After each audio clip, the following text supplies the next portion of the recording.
I want to show some of the basic hand positions in our system. So, first of all, our punches are not vertical, they're diagonal. So, the punch is like a forward and back slash on a keyboard. So, we punch at an angle because it fits the side of the jaw and the rib cage. So, we don't punch this way, we punch at an angle. This also puts your elbow a little bit more in the center by turning your fist that way. Okay? It gives you a little bit more coverage. So one of the basic positions we have is called a tan sao. So the tan starts out in the middle gate. It goes to your solar plexus and pushes up and out. Now you want the bend of your wrist parallel to the tip of your nose because you're not blocking with the back of your hand. It may look so, but you're not. You can't do that because your hand would collapse. So if you didn't have a hand, this would still work. So you're not using your hand at all. It's here. So you're only blocking from here down. And it's called tan because in Cantonese, tan means to spread or disperse.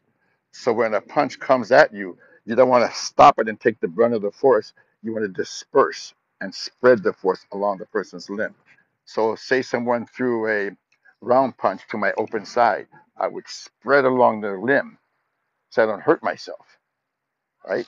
And I want this up high. Remember, you're not blocking with your hand. You're blocking from the wrist down. That's why you want your wrist, the bend of your wrist, parallel to the center of your nose or the zygomatic bone on the side of your face. Wu Sao. Wu Sao is up here.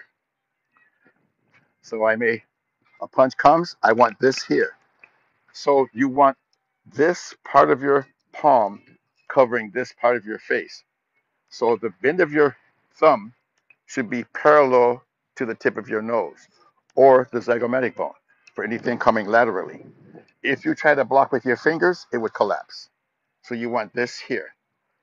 And you're using this fleshy part of the palm. It's called the hyperthenar eminence. It's the strongest part of the human hand. This Wu Sao is practiced pulling back, but it's applied going forward.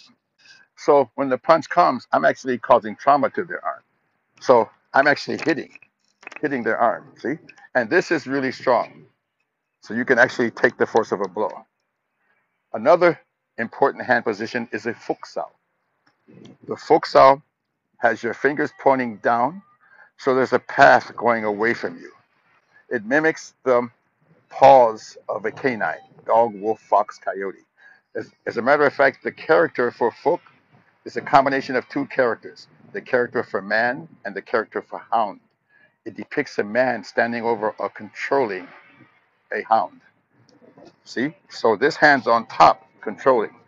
You don't want to do it flat like this because there's a straight line to your body. You turn the fingers down, just like a canine's paws would be, with their claws pointing down, not sideways, pointing down so the path goes away. This is how we open our first form. As a matter of fact, all the forms. You sit down, place all the weight on the right leg, circle to the left, step to the left, bring your feet together, circle to the right, step to the right, and adjust. Now, years ago, I used to do this. I don't do that way anymore. It's a different lineage of Wing Chun, and they're all good. So, this first part of the form defines what we call the border of your central line. So imagine a line here and a line here, and my fingers trace that line. So this shows you where you can strike without moving your shoulder to telegraph your intent. You don't want to do this. An experienced fighter can see that and react to it. So my fists are even here, so I can hit the same target without telegraphing my shoulder. My fists are even here, even here. Now if I go too far, one of them is going to be longer, as you see here. That means I would have to use my shoulder to telegraph my intent to throw the punch. So this is what this is for. So I can hit a target out here, here, here, here, here, without moving my body. This also does something else. My fingertips are even here. My fingertips are even here. So since we do not fight square on, giving all this target, we blade like a boxer. We fight in an angle. So my opponent's here, my guard's here, my center is facing off. So if I were in a room, it would be facing to the upper right-hand corner of my room.